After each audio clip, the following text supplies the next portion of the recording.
So please welcome Eric Termuende.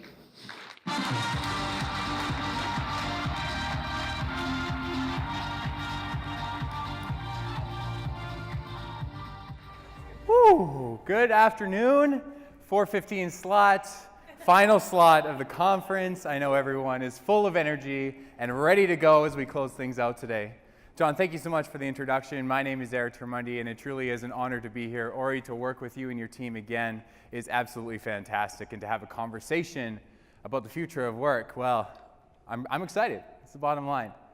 If you want to be a part of the conversation today, feel free, hashtag HAC2019. Nobody knows how to say my last name, so I'll say it first. It's Termuende. And if you want to tweet, be a part of this conversation, by all means, please go ahead and join in. The future of work. An interesting conversation, I think. A conversation that I don't think many of us understand. I think one that's a little bit scary. Every time I hear something about the future of work, it's change, it's speed, it's innovation, it's disruption, it's exponential. It's a bunch of question marks, really. Yet this idea of change and the speed of it, it's a little bit overwhelming at times. But in my research and this idea of change, what I've found is that there's two things people hate: change and the way things are. So we're going to talk about this change slowly. We're going to ease into it, I think, because I think when we talk about the future of work, we have to start slow. Little shifts. Because when I hear about the future of work, I hear that we've got a productivity or an innovation or a product or a marketing or a speed difficulty. That may be true, but I don't think it's the root of the problem. I think the root of the problem at the end of the day is that we've got a talent crisis. We don't have people that love their job. We don't have the ability to attract people. We don't have the ability to keep people, retain people. We've got a bigger problem here. We don't have teams that belong, 10 years shorter than it's ever been before. And why? I don't think people know what they're signing up for. We're living in a world of work now where you're not just signing up for a job, you're signing up for a life. And my shift into today, the conversation today, really is a series of small changes that I want to bring to the table, knowing that disruptive exponential change is scary, that nobody wants to be rocked off the boat, yet we know we can't just stand still. Today, the shift that we're going to be making is actually so small, I'm calling it a 1-degree shift. Little things that we can do today that will have an exponential impact moving forward. We know that culture is and always has been an important conversation. We talk about mission, vision, values. We talk about purpose, value, and impact. Yet it's really hard to operationalize these concepts, these vague phrases. In fact, only 10% of organizations have actually operationalized their values. We value integrity, honor, respect, teamwork, highly driven, motivated, highly communicative players. You haven't got it. What does that look like? How does that differ from place to place? What is the 1-degree shift that we can make today that will allow us to build teams that thrive in the future of work? That's the conversation I want to have today, because I think that's the root of the conversation. It's the people and the teams that we're a part of and the life that we get to live as a result of these teams. Now, my story starts in Cranbrook, British Columbia. If anyone knows where that is, I'd love to see. The small town West Coast, we got it. Yeah, Cranbrook, BC. 22 and change thousand people. I grew up with success looking a little different. You know, my family and friends, we spent 3 weeks in the summer going out camping at the lake. It wasn't necessarily the person with the most money, the fanciest car, the biggest house, the most education, the fanciest title. It was a person that could live a life that was ultimately most fulfilling for them. I had my family that more than anything, I wanted to make them proud, so I thought to do that I had to be successful, and to be successful I thought I had to wear a white collar, a black tie, carry a briefcase around, and work on the 33rd story of a building in downtown Toronto. I wanted to be in business, right? That was cool. And so I went to the University of Calgary. I ended up getting my Bachelor of Commerce. I was vice president of the business club. I was part of the business case competitions. I was the vice president of the student union. That's that picture here. I had an $18 million budget for 25,000 students. I ended up becoming the class ambassador of the University of Calgary in 2014, one of top 5 students. And then I did what all of my friends did. I applied to 70 different jobs, didn't get a call back. I didn't have a 4.0 GPA. I had about a 2.7, and that's all what people were looking for. And so I had to make a shift, knowing that success wasn't going to look like that for me. In fact, success for me was more a feeling and not a title or a position. And now I get to be here talking to you today about all the work that's happened in the past 4-5 years and the research that we've done and the 1-degree shifts that people have made to understand how to optimize that culture. I want to share one story with you. While I was in the University of Calgary, I was selected as one, with 2 other people, as one of 100 teams that won this life-changing trip across Europe using only Red Bull as currency. So it was an amazing race-style competition. I kind of brushed through that part, didn't I? We didn't have phones, we didn't have money, we didn't have wallets, we didn't have maps, we didn't have cars, we didn't have anything. We had a backpack, 2 sack of potatoes like me that were trying to get across a continent they had never been to before, while racing 99 other teams of 3 from across the world. We had to get from London to Germany in 7 days. We had nothing but 24 Red Bull and a big journey ahead of us. The first 2 days we tried to get out of London, and oh man, 5 million people all in a circle. Nobody's trying to go to Edmonton. It's like trying to get hitchhiking from downtown Toronto to Vancouver. It's not going to happen. So what we did is we actually found another team from Sweden who knew their way around. We decided that maybe this isn't going to be a big race anymore. Maybe this is just a survival mission. So we partnered with a team that could help us get out of London because we were starving. We hadn't eaten in a day. We made that shift from this is a competition to let's just stay alive. We stopped trading Red Bull for food at McDonald's or Burger King because they weren't going to trade us anything. How could they? They were just, flipping burgers at the front of the desk thinking, no, my boss is going to fire me if I take some Red Bull from the street and give you a hamburger. Not going to happen. The 1-degree shift we made from food was shifting from restaurants now to food markets, because if we had someone in the street market who was selling croissants and sandwiches, we could give them a €5 Red Bull for a €1 croissant each. All of a sudden, we had 300 calories that'll last us another day and a half. We're set. The 1-degree shift there is we went from restaurants to street markets. We went from trying to win the race to trying to partner with a Swedish team to just survive. And we did. We made it. Here's our team. We traveled 3,412 kilometers in a continent we had never been before with no money, with no modes of transportation that we had been on before. We ended up getting a bullet train from Hamburg down to Prague. We met and made great friends with the conductor who took us from Prague to Paris and Paris back to Berlin. And we made it. Because we started focusing on the root of the problem, food and survival. We could have tried to focus on anything else and it wouldn't have mattered. We didn't focus on the root. For our organizations in the future of work, we need to focus on our people, on the team that we're building to get us to where we want to go. That's the shift we need to make. And so I mentioned coming back. I wanted to be that business person. I thought I had the extracurriculars. I thought I had the resume built. Then I found that none of my friends actually were getting where they wanted to go. I found that on average, they were applying to 70 different places at once, changing one line in the cover letter. I did it. Didn't work. Surprise? Not really. The stats were actually pretty alarming. I found that 1 in 50 applicants leads to an interview. 1 in 10 of these lead to a job. The odds are not in your favor. We're thinking about a 0.2% chance of getting a job based on the resume alone. Big problem. Then I found that the way people were looking for jobs, again, myself included, they were looking at the best places to work, the best managed companies, the best leaders, the best all of these things, and they were applying to all of them, just like I did. I was Calgary. I looked at the top 70 employers in Alberta, sent them all out. Still didn't work. Let me ask you a question. This just came out last week, the Fortune Best Places to Work in 2019. Does anyone know, this is an American study, does anyone know what the #1 company to work for last year was? No bad guesses. Google, good guess. Close. Salesforce. Does anyone know the second best company to work for in the United States in 2019? I'm excited for this one. Shopify is a Canadian company, close. I'm excited to actually reveal, and a big round of applause for Hilton. Number 2 place to work in America. I was excited when I saw this. Number 3 in Canada last year was Whirlpool. Number 4 this year is the Keg. What does the Keg and Whirlpool, Hilton, and Salesforce have in common other than they're a great place to work?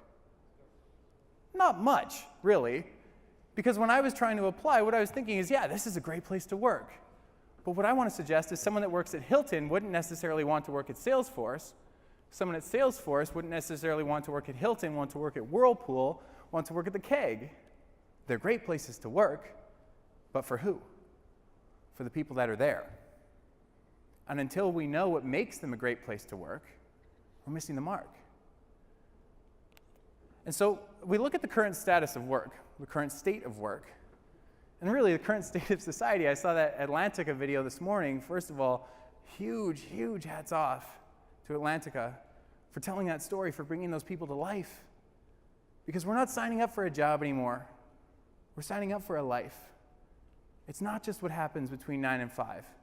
It's the life that we live as a result of the job. We look at a 6,500 person shortage in Nova Scotia, or is it Atlantic Canada? I'm sitting on a task force right now in BC, the Emerging Economies Task Force for the government. We're looking at in the next 10 years in BC, 900,000 new jobs will be created, 2/3 of them replacement, 1/3 of them brand new. 15% of that 900,000 jobs will not be filled in the next 10 years. We can't reproduce fast enough, we can't open the borders fast enough, and we can't poach from other provinces fast enough. It just simply isn't possible. I look south of the border, and there are 1 million more job openings than there are people to fill them. And so we're thinking, how do we attract and retain millennials? How do we attract and retain Gen Z, Gen Z? You tell the story that's right for your company alone. Because the current state of work suggests that 3 in 10 people are engaged at work. I want to suggest that 7 in 10 people don't know what they're signing up for. I've got the skills and requirements, I've got the education, I know I can do the job, but I get there and I was never a fit in the first place. Yeah, but this is supposed to be a great place to work. Well, it is, but for the people who signed up for what they knew they were getting into. We look at work today and it's not a transactional check-in, check-out 9 to 5 in many cases. And if it is, great, we need to tell that story. But we get offices that look like homes and homes that look like offices. The world is changing. We work more now than we sleep. The average individual is working 47 hours a week. We can be on our phones at 9 o'clock. I was just stirring the spaghetti pot in Vancouver yesterday on a conference call. I'm sure we've all been there before. Work doesn't end when we leave. And if it does, we got to tell that story, right? We're spending upwards of 4 hours a day on our phones. We're multitasking like we never have before. The current state of work is not like it was even 15, 20 years ago. 90% of the information on the internet today was created in the past 2 years. It's exponential. Yet we think that the world of work is changing. It is. Technology is changing. It is. But the people that are experiencing it, me, you, and everyone else in the room, we still need love, appreciation, respect. We still need attention. We still need to feel like we matter, like we belong, like we are cared for, like we're moving the needle forward, like we matter, like we're making impact, like we have purpose, like it does matter what we do. I don't think people change from generation to generation. I really don't. I think the world around us does. Don't tell me for any of you who have kids that play Fortnite that 20, maybe 25 years ago you wouldn't have been playing Fortnite too. I know you would have. I missed the boat 10 years ago. I would have been right in there, I can assure you that. I look at the world of work today and I think, you know what? It's changing. It truly is. I've worked with companies across the world on this topic, surveyed thousands of people, interviewed hundreds. I've worked in the UK, in the States, and in Canada. I've worked with government. I've worked with industry. I've understood these little things that make things different. I even wrote the book, Rethink Work, how we can attract and retain talent. I think this world of work is changing. And I think the conversation that we need to have needs to change as well. Because when I did all this research, what I found is that there are 3 one-degree shifts that these companies had in common. 3 slight changes, even just words, that these companies changed in order to be ready for the future of work and to build teams that thrive. That's the key. We think we've got a productivity or an innovation or a marketing or a product problem, and that may be true, but we're not going to fix it until we've got the right people on the bus, so to speak, right? And so I want to share with you 3 one-degree shifts that I think we can all make today that will allow us to build teams that thrive in the future of work and see our best days yet to come. The first shift that I want us to make is shifting from what we need to who we need. Shifting from skills and requirements and education to the individual that will be a thriving element to our team, that difference maker. It's so important that we break past the job title and look to understand who that individual is if we're going to build that thriving, unique team. I just pulled this up this morning, actually. I searched on LinkedIn. This is real. I mean, like 4 hours old. I searched account manager in Toronto, Canada. Anyone want to guess how many account managers there are in Toronto? One guess. I just want to hear one number. 5,000. Thank you for guessing. Close. 160,914. This is new data. This is lunchtime data. I show you this because account managers are skilled, they're educated, they're smart, they're versatile, and unless we understand who these people are, you could be an account manager at a nonprofit, at a hotel, for the city, for a Fortune 500, golf course, anywhere in between.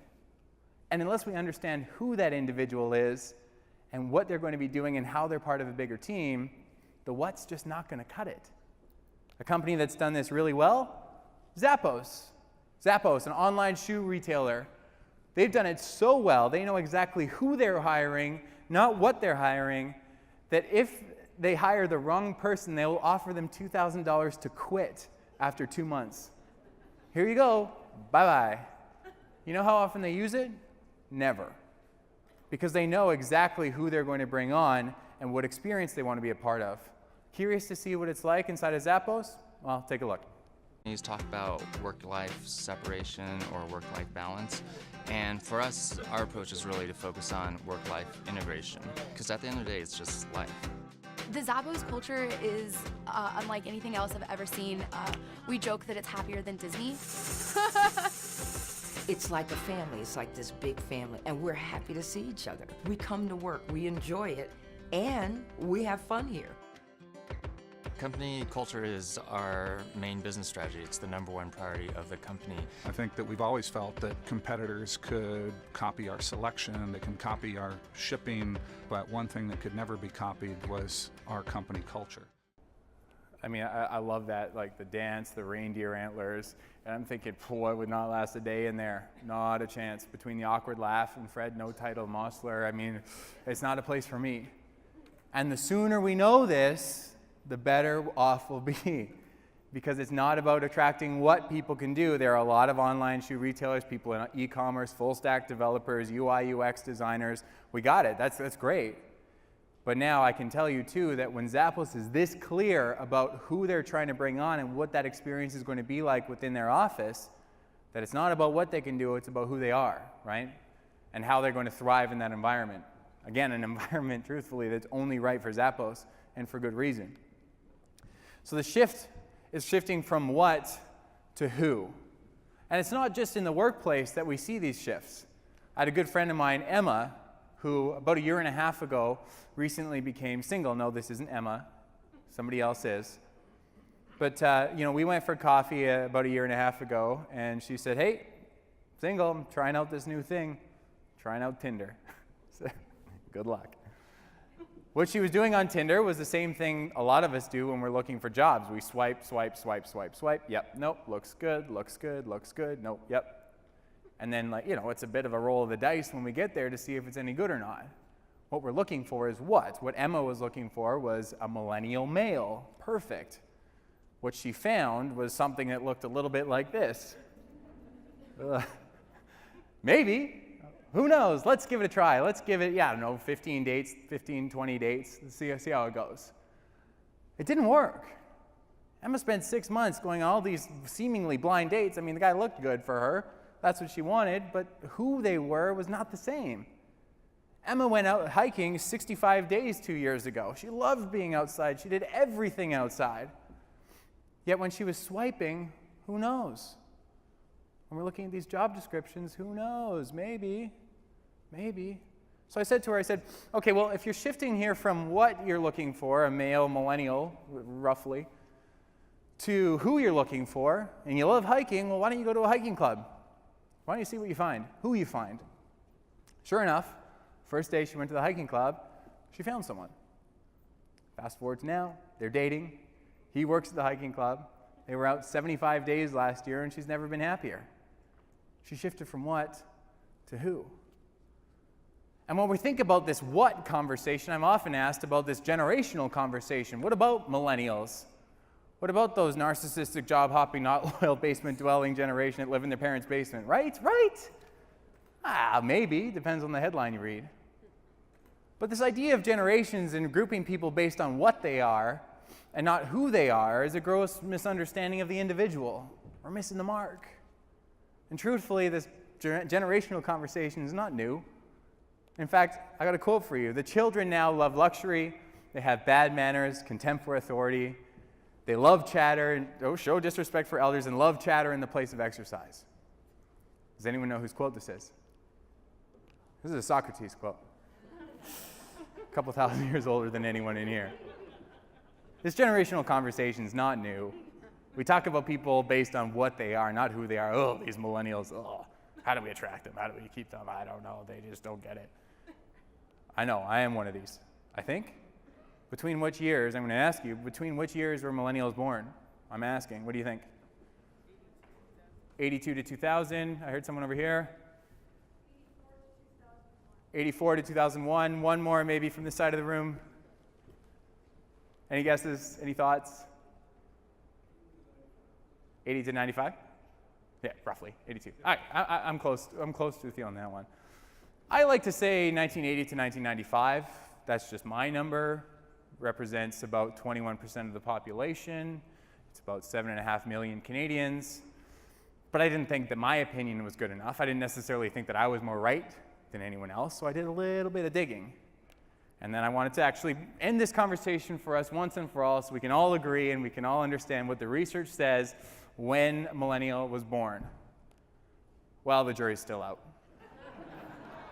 Between MetLife, Nielsen Media Research, McCrindle, PwC, Gallup, Ernst & Young, Pew Research, Goldman Sachs, Times, Syzygy, United States Census Bureau, Merriam-Webster's online dictionary, we're talking about half of the living population. I struggle with that, I'm sorry, because it's so funny that we like to generalize and group a generation that we can't even define. I read this research paper that said, the Gen Z, the next generation is coming. They're 25.9% of the population, born between the 1995 to 2010 apostrophe S. 25.9% of the population. You don't even have a year. How does this work? How do we generalize, or how do we understand a population that we don't even understand? By the way, we're talking about what they are, not who they are. We're talking about their age, not what they value. It turns out that people the same age and their values only correlate about 10%. Who we are and what we are in terms of age doesn't matter. A lot of us will have friends half our age. Some of us will have friends twice our age. Like doing things, sharing activities, whatever it might be, not based on what we are, based on who we are. And so I wanted to kind of end this generational conversation, end this what conversation. And so what I did is I plotted this out. Roughly speaking, again, I know we're a little iffy on these generations, but let me ask you a question. Before 1935, before traditionalists, what was the generation that came before traditionalists? Anyone? Originals? I love it. I'm going to stick with that for next time. But my answer would be that there wasn't one, right? There wasn't. We just decided generations started around 35.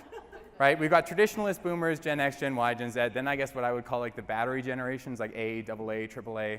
I'm not sure. It's coming. The Time magazine will be there, I can assure you. But I thought even funnier, last year, I was flipping through, I don't know, a Fast Company or a Business Insider or something like that, and they said, make way for the Zennials. What? What is that? They said, well, Zennials know what Harry Potter is, used to have a Walkman, but they're more savvy than Gen X when it comes to technology, but not as narcissistic as millennials or something like that. I'm saying, okay, so we're just making up clubs that can fit somewhere in this, I don't know, timeline of ambiguity, right? Whatever this is. My point here is that the way that we talk about generations and people based on what they are, we might be missing the mark. I grew up in the back of the car. Maybe let me ask you, when you were growing up in the back of a car, what did you do? Serious question. Sing, right? Sing, play games, play I Spy, read a book, whatever that might be. I did that too. My younger brother had a Game Boy. My younger cousin had a PlayStation Portable.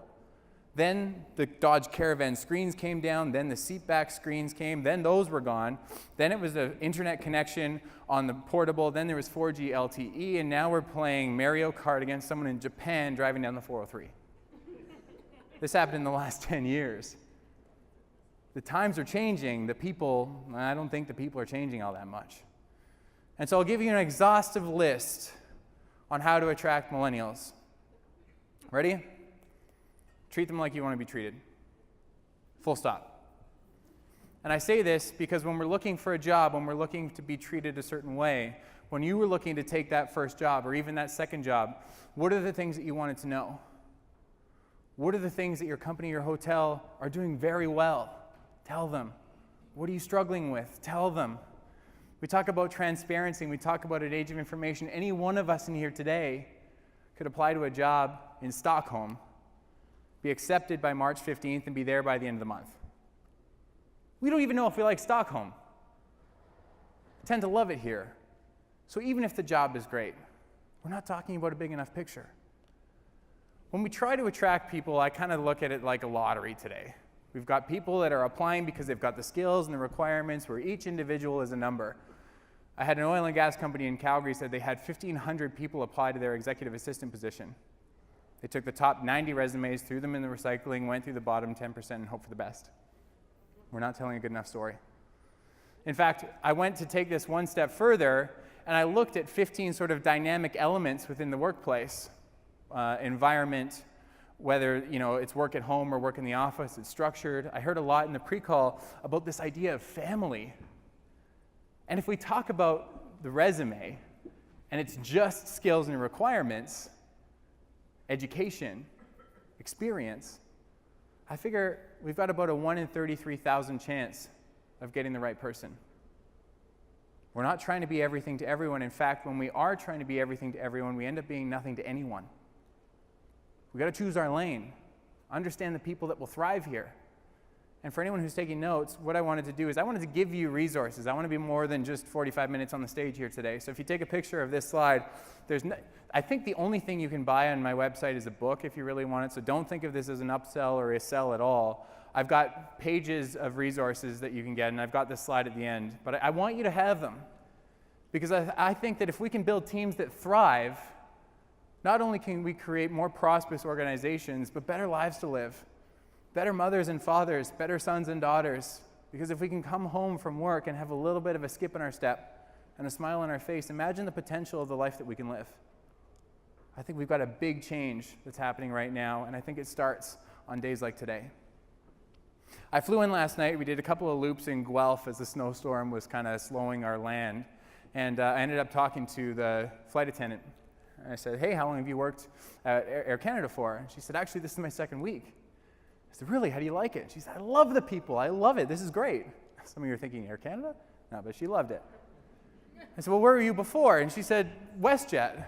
But I hated it. I didn't last long. And before that, I was at Delta, and before that, I was at American Airlines. I said, well, what's different? You do the same job, don't you? She said, yeah, but I love the people I'm with here. I love who I'm with. I said, so it's not about what you're doing, it's about who you're doing it with, right? She said, yeah. The first shift that I want to share with you today is that we shift from what we need to who we need, okay? Second shift might be a little bit against the grain, but I want to try something different. I want to shift from why we do our work to how we do our work. Anyone, quick show of hands, has anyone read or heard of Start With Why? Simon Sinek? Yeah, a few people. Essentially, Simon has built an empire. And I've got endless respect for Simon. He's built an empire on this statement. People don't buy what you do, they buy why you do it. Brilliant. Brilliant.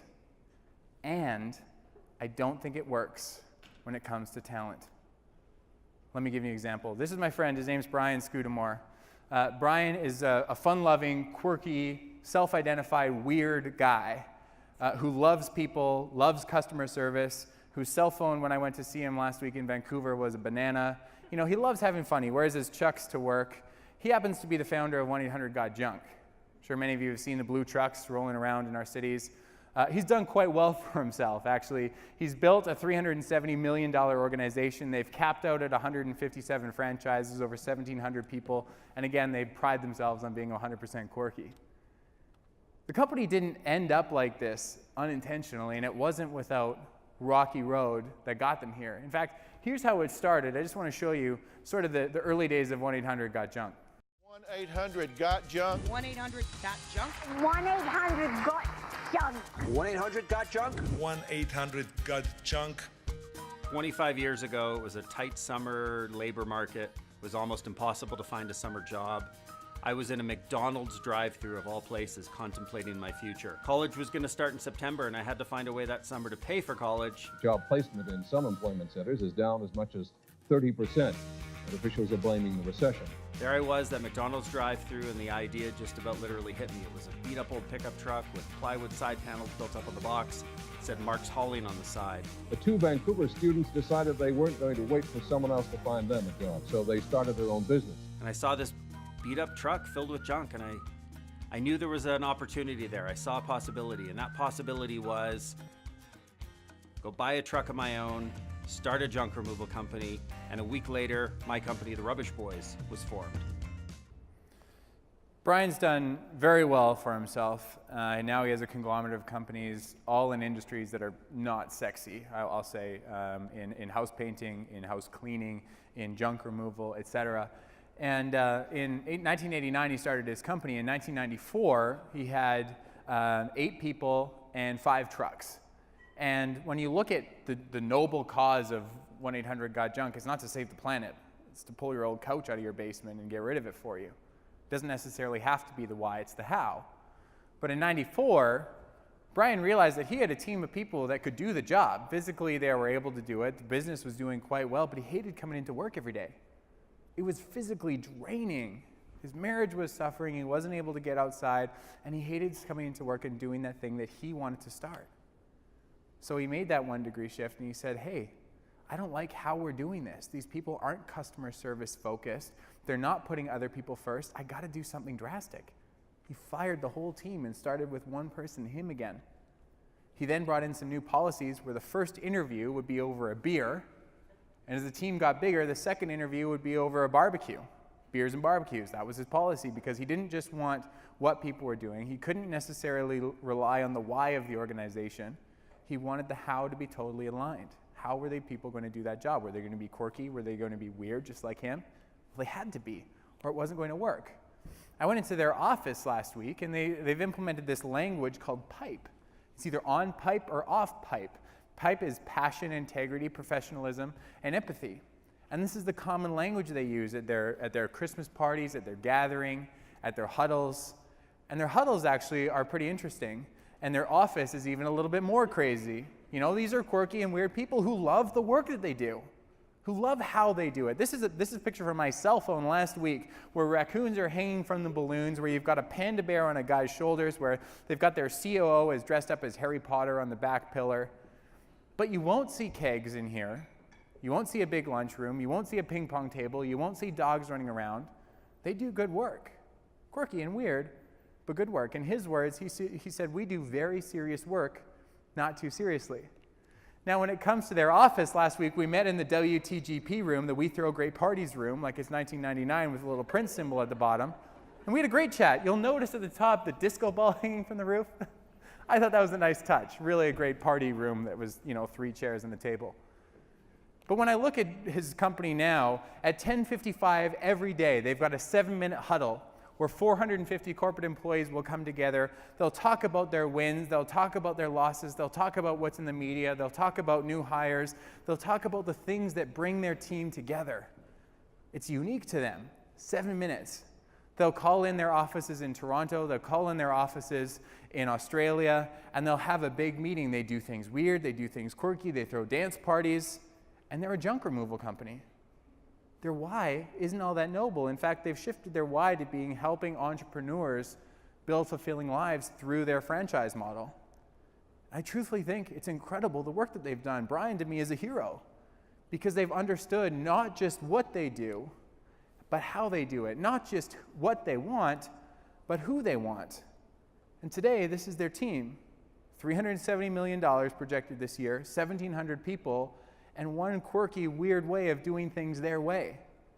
30 years ago, he's still doing the thing that he loves to do, and he's doing it how he likes to do it with people he likes doing it with. So the challenge for you, and again, I've got a full resource page just on this. If you want to write it down, feel free, but if you don't, it's all here for you. What I want you to do amongst your teams is to discover the heart of your team. What are your habits? What do you do on a daily basis? What are the behaviors that you like people to show up as? What are these things that bring your mission, vision, values to life? What are those artifacts? Where's your raccoon hanging from balloons or a panda bear sitting on the shoulders? What are those things that are unique to your team? It doesn't have to be fun and playful. You have to understand what fun and playful looks like for you. Maybe you've got an intense environment. That's fine. Hire people that want to be intense. That's okay. What are the rituals? What happens when you hire someone? What happens when you break a sales target? What happens when you fail? What are those traditions? What do you do on an annual basis? What are those things that keep happening year over year that set you apart? I want to understand what makes you different.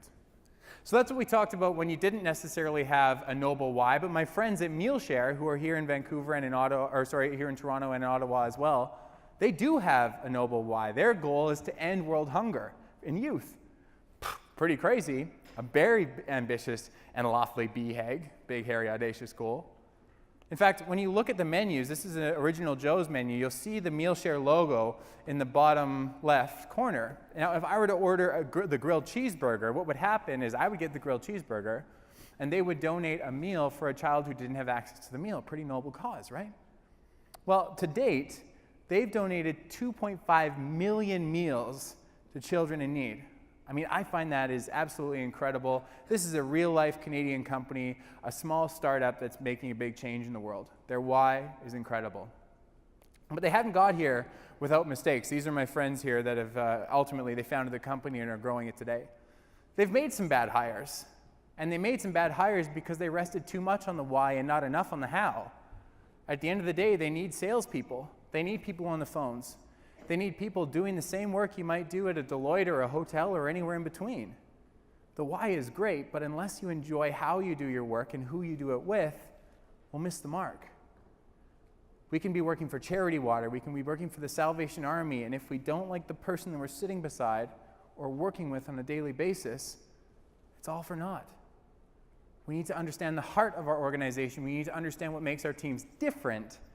And that's how we'll attract and retain the right people to build teams that thrive in the future of work and ultimately make a significant impact. Any baseball fans? Any baseball fans? We've got a couple baseball fans. Anyone seen Moneyball? Brad Pitt. Moneyball, a great example of not necessarily the why, but the how. The Oakland A's in 2002 made a huge rush to the World Series. They ended up winning 20 games in a row, all under the guidance of Billy Beane, their new manager. Why they were doing it. The Giants, the Red Sox, the A's, everyone in between, they all had the same why. They want to win the World Series. Got it. There's no differentiation there. But how they were going to do it was a little bit different. They knew that they were trying to win an unfair game. They had a quarter of the budget as some of the big teams, as some of the Yankees. Their goal was not to hit grand slams and to get home runs. It was, well, to get on base. And that's how they were going to do it. Sure enough, they won 20 games in a row that year. Franchise record. No, they didn't win the World Series, but man, did they do well. And so when we're trying to win an unfair game and we all have the same why within our teams to provide an incredible customer service, what's the how? What's the heart of our team, of our organization, of our company, of our hotel that's going to make us get there in a slightly different way, in our way? And how can we tell that story a little bit different? The second shift that I wanted to share with you today is shifting from why we do our work to how. The third shift, the final shift, is shifting from what we are to what we aren't. I've worked with a lot of companies. I've worked with a lot of small tech companies that wanted to be like Google. I've worked with a lot of credit unions that wanted to be like the big banks, small consultancies that wanted to be like the big four. small hotels that were aspiring to be like some of the greats and some of the big ones. What I want to shift to is not just saying what we are, but what we aren't. Sometimes the things that we aren't are what make us what we are. Brian and his team at 1-800-GOT-JUNK could have easily said that we're humble, but when I asked him where all their trophies were, he saw he was Schwarzenegger and Dr. Phil and Oprah. No, he said, no, we're humble, sure, but our awards are in a box in the basement. Doesn't have any lights on them. What they aren't says a lot more to me than what they are. Quick show of hands. Who loves cilantro? It's funny, I asked so many questions earlier. I got like 1 or 2 hands, like, sure. But like cilantro, love it. Who hates cilantro? I'm with you. Soap, disgusting, not a chance. I would love for people to look at your team and be like, oh, I love it. Or, not for me. But I don't think people apply to 70 jobs thinking like, yeah, that's for me, that's for me, that's for me, no, we don't know. We don't have the information. What I want to know is not just what your team is, but what your team isn't. The things that we aren't are ultimately what make us who we are. One company in particular, last year, did an incredible job at standing up for both what they are and what they aren't. See if you remember this. Believe in something, even if it means sacrificing everything. So don't ask if your dreams are crazy. Ask if they're crazy enough.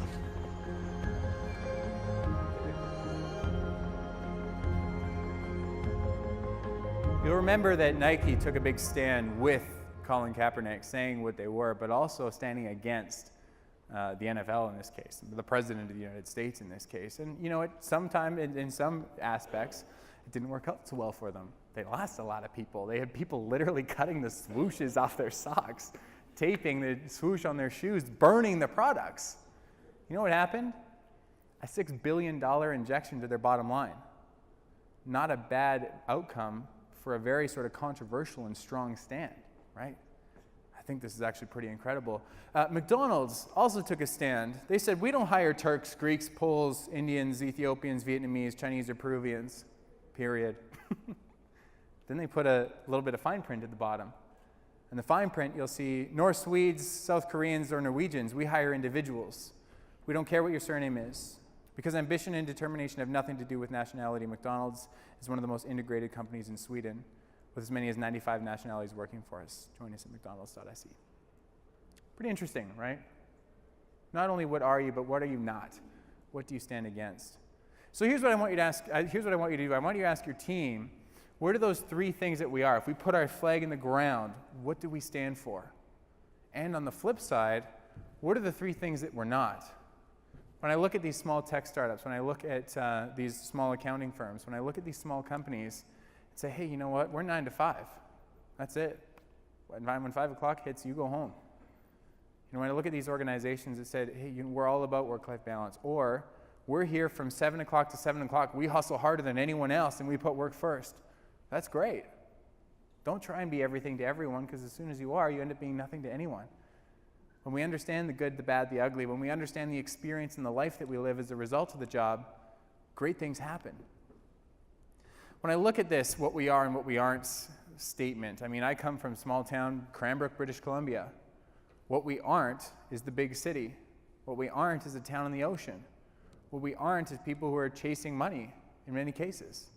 Those are the things that make Cranbrook what it is. Toronto here, no, we're not Parliament.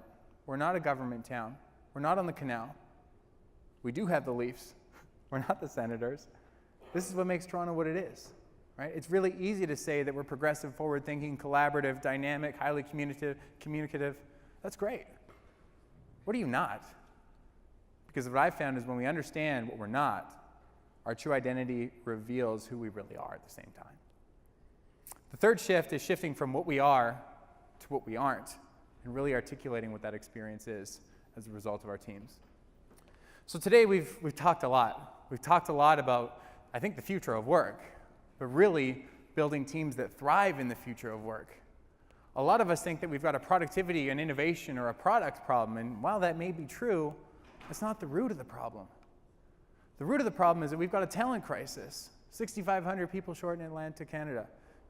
upwards of 15% of jobs in the next 10 years in BC. The story is the same across the province. No, you don't have to cater to or accommodate to or bend over backwards for this next generation. You don't have to be everything to everyone. You don't have to have fun and games and a keg and a ping pong table somewhere in the office or in the hotel for your staff. You don't have to have these things. What you have to have is a clear understanding of the experience you've got for your people, highlighting the people that are on your teams, just like we heard from Atlantica this morning, and the life that they get to live. Highlight those people who are living that life and love it, because they've got friends. And no, we don't have to be the best 5 employers. And if we are number 2, Hilton, again, huge congratulations. I urge you to understand and articulate why, because that's when we'll pull the right people. We used to think that there was a war for talent. I don't think that's true. I think there's a war for information. When we have that information and we tell the right story, we attract the right people. I think we used to think that there's a best culture. I think today we proved that to be wrong. There's an optimized culture. There's a culture that's right for our people in our environment. No, we can't be everything to everyone. It simply doesn't work. But we can be everything to the people that we have. That's why they're there, and that's why they're staying. We used to talk about what we need, skills, requirements, education, the traditional job description. No, now we're shifting to who we need. Who is the individual that's going to thrive in our team? How can we use them to help build our hotel, our place of work, so that we can thrive in the future of work? We used to talk about why we do it. What's our why? What's that big purpose statement? I think that's great. It's a good differentiator. But unless we talk about how we do it and the experience that people have while they're there, attracting people may be easy. Retaining them is going to be a lot harder. We used to talk about what we are: progressive, innovative, forward-thinking, driven, highly communicative, awesome. What are we not? What do we stand against? What makes us different? The things that we aren't, or what make us what we are. So questions I want you to ask your team, and again, all part of the resources, so don't feel like you have to write them down. Why are we here today, and who are we really? Who are we not? What sets us apart? What makes our team our team? What is the heart of our organization and our team? What is the experience and how does that differ? What is the life that we get to live as a result of this job? And not just what happens between 9 and 5 or while we're on shift. How do we do what we do better, and how can we do it better? How do we do what we do, and how can we do it better? These are the questions I want you to ask your team on Monday morning. I want you to ask them again the following Monday. And then a month from now, I want you to ask them again. These are not hard questions. And there's no right answer. Probably even better, there's no wrong answer. But when we can include people in our teams, the people that we're spending more time with in many cases than our families, it's incredibly empowering to do so. Incredibly empowering. So what I want to share with you is that not too long ago, a few decades ago, Apollo 17 went to the moon on a 12-day mission. An incredibly successful mission nearly 400,000 kilometers away. Had that shuttle been off by 1 degree, they would have missed the moon by 4,200 kilometers, nearly twice the diameter of the moon. 1 degree may be a really small shift, but when we make that small shift today, in a world that is more competitive than it's ever been before, with technology, future of work, generations being this big question mark and cloud of ambiguity, what I want to understand and what I want you to understand today is that when we make this 1 degree shift, I promise you, our best days are yet to come. Thank you so much.